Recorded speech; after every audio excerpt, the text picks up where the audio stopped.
Hey guys, what's going on? It's RC Knockout back with another video. In today's video, I've got my Traxxas Stampede 2-wheel drive, aka the cheapest Traxxas Stampede project, and we got our first snow of the year.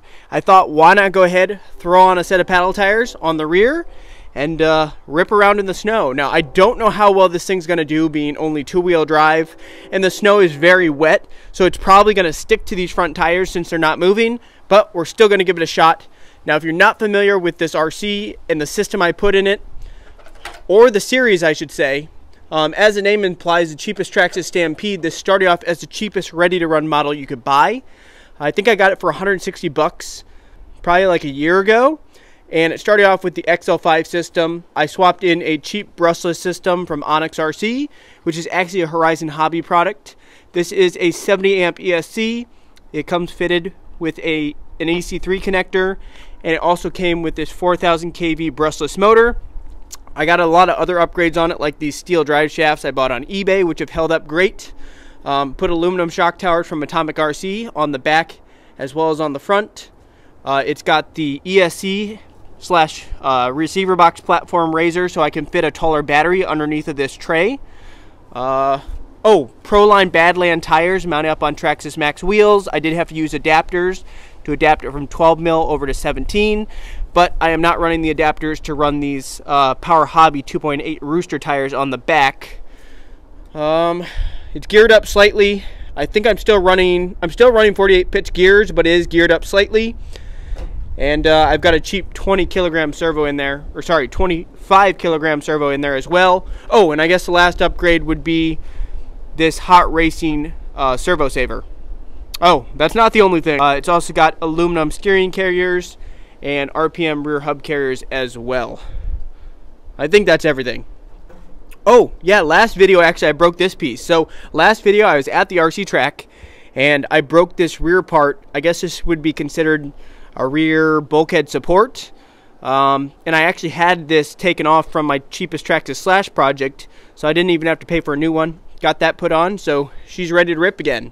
We're going to run a 3-cell pack today. I actually brought a 3-cell as well as a 2-cell because the battery is going to die very fast in the snow. As you can see from all the tracks, I already had my Slash 4x4 out. We went through 2 batteries in probably 10 to 15 minutes, and it was struggling, and that's a 4-wheel drive truck in the snow. Granted, this has higher clearance than a Slash 4x4, but it is only a rear-wheel drive. But the plan is to start off with this 3-cell 5200 milliamp ADC discharge rate Huvo pack.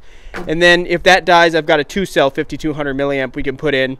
But let me get her installed, and we'll get started ripping in the snow. Alrighty guys, time to rock and roll. Here we go.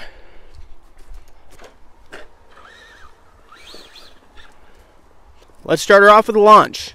Alrighty, here we go for a launch. Are you ready? Get set, and go! She's making her way. That is pinned right now. The front end is definitely getting slowed down in that snow. Bring her back my way, and we are already stuck. Yeah, that was the thing I was worried about running a 2-wheel drive in this very wet snow. It almost has to be like dust and powdery to run a 2-wheel drive, because that front, you know, the tires aren't spinning, so it has no forward momentum on the front. The rear just wants to dig down like it did, and the front is just going to get snow bunched up underneath of it, and it's going to clod all over those tires, which is pretty much what happened. It looks like we just got snow clotted all up underneath the chassis, and the rear dug down. That's the dilemma. 2-wheel drive life. And also when the snow is wet, it pretty much grips everything on the chassis. So this thing's already probably weighs over 10 pounds now. Look, it's on the tires and everything. But what can you do? Let's keep on moving.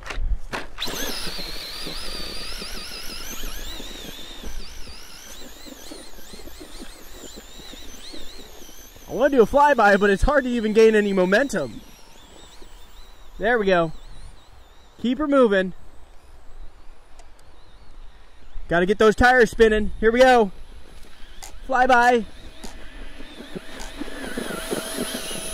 Well, that was a pretty uneventful flyby. She is pinned, but she is really struggling. Yep. Stuck again. Those front tires, all that snow's just sticking to them.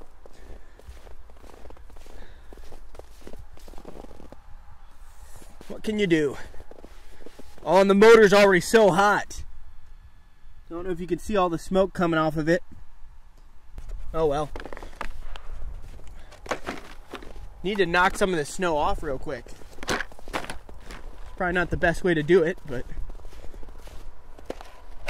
By the way, if you guys are enjoying this video so far, please hit that like button. Also make sure to subscribe and hit that notification bell so you don't miss out on new content.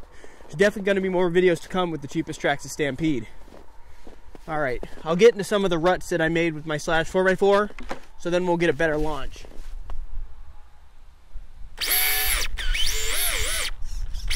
Uh-oh. That is not good. What happened? I can smell something is very, very, very hot. Still got drive. That is weird.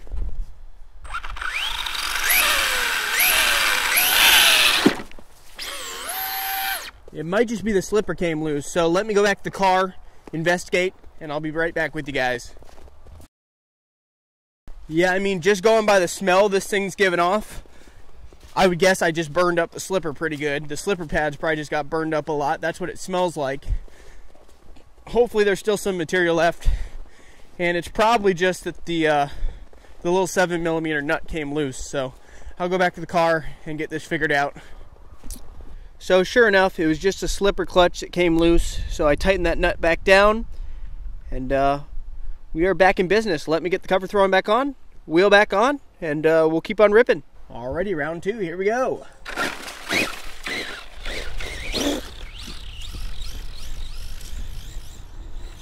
Oh yeah, she is ripping now. Oh! Oh, now we're stuck. Oh no. Let's see, do we have any drive? Yeah, it sounds like I might have just stripped that spur gear, and that's my own fault because I tightened that slipper nut down pretty much all the way. Not all the way, but pretty close. I may have left it a quarter turn, so... But that's surprising that in snow that it would strip it, though. Man, I need to upgrade that. Let me go take another look now. It's always something, that's all I know. Well, sure enough, it was the spur gear that gave. Not the whole thing, only about maybe a quarter of it actually gave, but you can see it chewed off probably a third of its teeth, a quarter of its teeth. All this is good in here, but still we're not going to be able to drive it.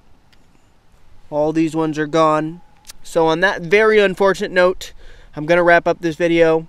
Sorry it was so short, but stuff like this happens. I don't have another spur gear with me, and this might be something I need to upgrade to maybe a steel spur gear, or maybe even 32 pitch gears. Let me know in the comments down below. But anyway, thanks for watching. I look forward to seeing you guys in the next video. Later.